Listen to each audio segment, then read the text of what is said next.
Hola, simples mortales, bienvenidos a Destripando la Historia con Pascu y Rodri. No es destripando la historia, es destripando a Ariza. Y claro que no es con Pascu y Rodri, sino con el sin igual, Néstor Díaz. Con factos, papá. Ey, me tiene que estar pagando bien por la payola. La misma materialidad del texto parece no ser suficientemente clara. Las naturalezas actuando. Está tratando a las naturalezas como personas, porque solamente se queda con la intención del autor. El catolicismo abraza la intención del autor, pero la intención no del autor en cuanto a instrumento, sino del autor primero es Dios, causa primero. La explicitación de la revelación es revelación, pero explicitada. Punto, no deja de ser revelación. ¿Por qué tú ves que es una herejía decir que Cristo asume de la naturaleza caída? La Biblia, yo no tengo que verla como revelación. No tengo que verla como palabra de Dios. La veo como documentos fiables históricamente que me narran la persona de Cristo delegando su autoridad para que lo vayan a transmitir a él. En un mundo donde la coherencia teológica es más rara que una misa en latín en un horario matutino, donde el magisterio cambia de opinión más rápido que un político en campaña, y donde algunos apologistas confunden la tradición con su imaginación, nace la historia, la epopeya, el culebrón tragicómico del único, inigualable Hugo Daviza. ¿Se entiende? O como lo conoce el pueblo, el Joker de la apologética romana.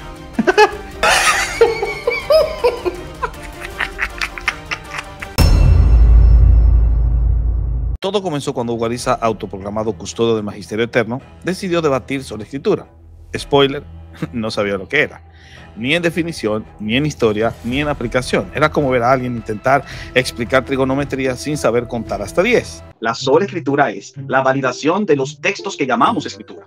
La aplicación de ese principio, entonces sí se lleva al campo de la vida, conducta, y al campo de la doctrina, la fe. Pero la fe es validada, sí, por la sola escritura, pero sola escritura no es la validación de la doctrina, sino la aplicación de ese principio a la doctrina. ¿Entendiste bien? Wow. Yo debo dejar que la Biblia me confronte y no yo confrontar la Biblia. ¿Estás de acuerdo con esa frase o no? Diablo, qué difícil, me la pusiste. Pues yo no estaría en desacuerdo con esa frase, como en la postura que le hago, ¿no? Eso se llama sola escritura. Atrapada. Ay, ayuda, ayuda. Y entonces, cuando quedó claro que se había hecho un harakiri argumental, Hugo hizo lo que mejor sabe hacer.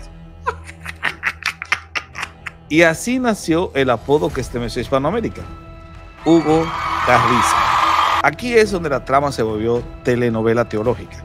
Hugo, buscando defender lo indefendible, aseguró que las partículas del pan eran Cristo encarnado. Partículas. Como si Jesús fuera gluten ambulante, como si la unión hipostática viniera en tamaño polvo fino.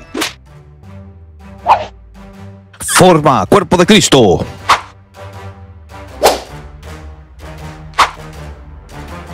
Soy la hostia. Y el pueblo habló. Hugo Partículas. Aquel laico que comulga en la mano y que no tiene intención de generar sacrilegio o regar partículas, siéntase tranquilo, hágalo en su conciencia, su sana conciencia, de comulgar independientemente de que cayeron partículas que son invisibles a sus ojos, que tendría que verlas con una lupa. Siéntase tranquilo porque no está cometiendo sacrilegio en el sentido de intencional, de decir voy a regar partículas. Todavía hay personas que reciben a Jesús en la mano, solo ponen la mano, lo comulgan y no se revisan los dedos, les da igual. Y al que tienen en la mano, a ese mismo, lo verán un día venir en gloria para juzgarlos. Y cada partícula no revisada, que se quedó en una palma de la mano, que se quedó en un dedo, porque también está en los dedos de acá cuando uno toma, por cada partícula van a tener que dar cuentas a Dios. Aquel laico que comulga en la mano y que no tiene intención de generar sacrilegio o regar partículas, siéntase tranquilo, hágalo en su conciencia. Por cada partícula van a tener que dar cuentas a Dios. Aquel laico que comulga en la mano y que no tiene intención de generar sacrilegio o regar partículas, siéntase tranquilo, hágalo en su conciencia. Por cada partícula van a tener que dar cuentas a Dios. Vamos a ver si era igual de supersticioso mi querido maestro, el Señor Jesucristo, ¿no? Ya sabes lo que se te viene, chiquito, ¿eh? Ya sabes lo que se te viene. Dale. En ese momento, Cell sintió el verdadero terror. Agarra, papi, agarra aire, papi. Mientras comían, Jesús tomó pan y habiendo bendecido, ¿qué hizo con él, Hugo? ¿Qué hizo con el pan? Dínoslo aquí, Hugo, te voy a dar ¿Lo partió? Lo partió. ¿Qué pasó? ¿Qué pasó con el sacrilegio, con las partículas? ¿Y qué hace el sacerdote en la persona de Cristo con el pan, Edgar? Pues te acabas de ultrapacatear, mi querido Hugo. ¿Dónde? Aparte de la consagración, Edgar. Eso sería un tremendo sacrilegio siguiendo tu propia lógica, cabezón. No, porque te dije que te lo dije, Edgar. ¡Ay, pero qué idiota! Lo expliqué, lo acabé de explicar. Aquella persona que comulga y que comulga en la mano y que no tiene intención de regar partículas, no se le cuenta como tal el sentido de la conciencia de decir. Papi. Se viene la bomba. No. Ay, eso lo dije o lo pensé. Acabo de decir que si la persona no hace con la intención de esas partículas derramarlas, ella puede participar. Escúchame, puede participar del vino. Bajo ese mismo criterio, ¿por qué la persona no podría participar del vino si en su conciencia no tiene la intención de derramarlo? No, Edgar, escúchame. En su afán de ser más papista que el Papa, Hugo decidió que Cristo asumió una naturaleza caída. ¿Por qué tú ves que es una herejía decir que Cristo asume la naturaleza caída? Sí, así, sin anestesia, como si Agustín, Atanasio y Calcedonia hubieran sido escritos por principiantes. Y por si fuera poco, acusó de nestoriano, sin saber lo que era el nestorianismo, a mi persona. Es como llamar pelagiano a alguien por comer ensalada. Dos naturalezas, una persona, eso no es la unión hipostática. Señor, usted no sabe qué es la unión hipostática. Yo le agarra a Carlos Blanco y le da una paliza. Néstor Díaz ha caído en herejía. Unión hipostática es un término teológico cristiano que describe la unión de las naturalezas de Jesucristo. La unión de las naturalezas de Jesucristo. Esa no es la definición. Te está diciendo cuáles son los elementos que están en ella, que la componen. La persona de Cristo, dos naturalezas. La persona de Cristo, dos naturalezas. La persona de Cristo, dos naturalezas. Una sola persona, dos naturalezas. Una sola persona, dos naturalezas. Una sola persona, dos naturalezas. Luego vino su etapa místico-esquizoteológica. Negó el acto en las naturalezas, dividió la intención humana de la divina, se acercó al monotelismo, coqueteó con el triteísmo y casi convoca 3 concilios ecuménicos de emergencia, y todo para terminar afirmando con dogmas tan infalibles como la escritura, haciendo que muchos católicos que lo seguían dijeran: hermano, ¿estás bien? ¿Necesitas agua? ¿Un catecismo? ¿Un descanso? Las naturalezas actuando. Está tratando a las naturalezas como personas. El catolicismo abraza la intención del autor, pero la intención no del autor en cuanto a instrumento, sino del autor primero, que es Dios, causa primera. Entonces por eso el dogma es verdad revelada, porque el dogma es la explicitación de la revelación. Cuando él dice que las naturalezas no actúan, sino que actúa la persona, él está clavando un cuchillo en su propia ingle. Y les voy a explicar por qué. ¿La voluntad es acto propio? Y la respuesta es sí. La voluntad, siendo acto propio, ¿se encuentra en la persona o en la naturaleza? La respuesta es muy importante, porque debe determinar si eres un hereje o no. Si yo digo que está en la persona, no en la naturaleza, entonces yo podría decir lo siguiente: entonces, si la voluntad está en la persona y no en la naturaleza, ¿cuántas voluntades tiene Cristo? Para no ser un hereje monotelita, tiene que decir que tiene 2 voluntades. Pero si tú dices que Jesús tiene 2 voluntades y la voluntad está en la persona, entonces estás diciendo que son 2 personas. Y allí incurrió en nestorianismo. ¿Cómo se salva eso? Diciendo que la voluntad, que es acto puro, no se encuentra en la persona, sino en la naturaleza. ¿Por qué? Porque la naturaleza en Cristo son 2, divina y humana, unidas, sin separación, sin confusión, etcétera, pero están unidas y son 2, no una. Porque si dices una, eres un monofisita, un hereje. Entonces tienes que decir que son 2. Y como son 2, cada una tiene su propia voluntad. Voluntad humana, voluntad divina. Por eso decimos que Jesús tiene 2 voluntades. ¿Por qué? Porque la voluntad, como acto puro, se encuentra no en la persona, sino en la naturaleza. ¿Van comprendiendo? Ahora, saltemos a un nivel superior y vayamos a la Trinidad. Si yo digo que la voluntad está en la persona y no en la naturaleza, entonces voy a decir que cada una de las personas de la Trinidad no es solamente una persona diferente, sino que es una persona independiente, lo cual lo convierte en un ser diferente. De modo que caería en el triteísmo. Se cae en el triteísmo cuando tú dices que cada persona tiene una voluntad. Lo correcto es decir que la naturaleza es la misma, es la que tiene la voluntad. En la Trinidad solo hay una voluntad, 3 personas. ¿Se van dando cuenta cuál es el error de la afirmación del señor Ariza? Las naturalezas actuando. Está tratando a las naturalezas como personas. Con factos, papá. Y llegó el momento decisivo. Mater Populi Fidelis, ese documento que dijo: siempre es inoportuno llamar a la corredentora. Y Hugo, que antes decía que si el magisterio hablaba él debía callar, ahora salió con la perla. Bueno, siempre no es siempre. Googlea la diferencia. ¿Cuál es el antónimo de siempre? Depende del sentido. En ese caso en el que estamos hablando. Bueno, es que como si el sentido es de que siempre, cuando se vaya... ¿Cuál es el antónimo? Gramaticalmente, ¿cuál es el antónimo de siempre? Dímelo. Pacheco, lo que te quiero mostrar es que independientemente que digas... No, nada más contéstame eso. Nada más, es que no me contesta. A ver, mira, ¿cuál es el antónimo de asentir?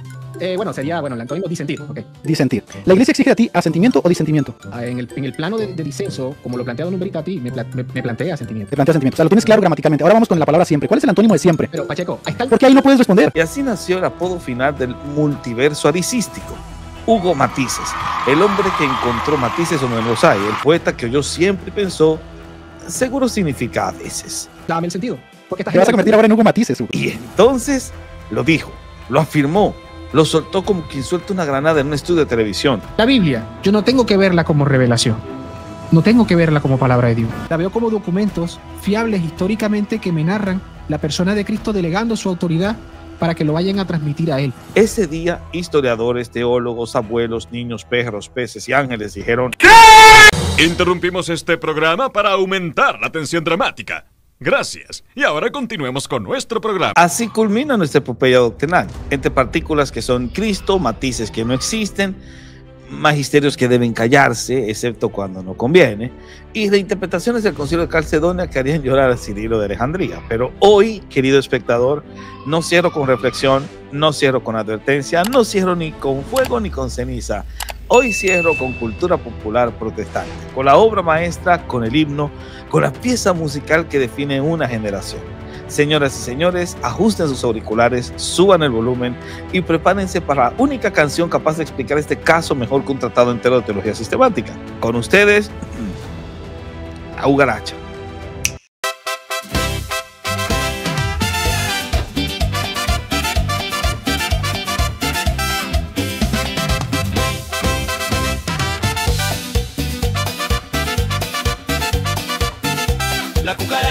La jugaracha ya no puede matizar, porque le falta, porque no tiene las partículas del pan. La jugaracha ya no puede matizar, porque le falta, porque no tiene las partículas del pan. La falsa concomitancia nos la quiso hacer creer, una más de sus falacias ya no sabe qué vender. Las partículas del pan, si se vuelan hasta el suelo, con la lengua como un perro todas las va a recoger. La jugaracha ya no puede matizar, porque le falta, porque no tiene las partículas del pan. La jugaracha ya no puede matizar, porque le falta, porque no tiene las partículas del pan.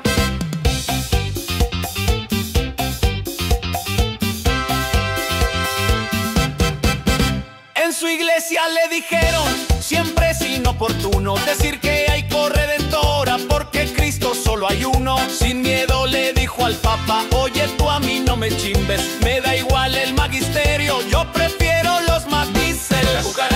La jugaracha ya no puede matizar, porque le falta, porque no tiene las partículas del pan. La jugaracha ya no puede matizar, porque le falta, porque no tiene las partículas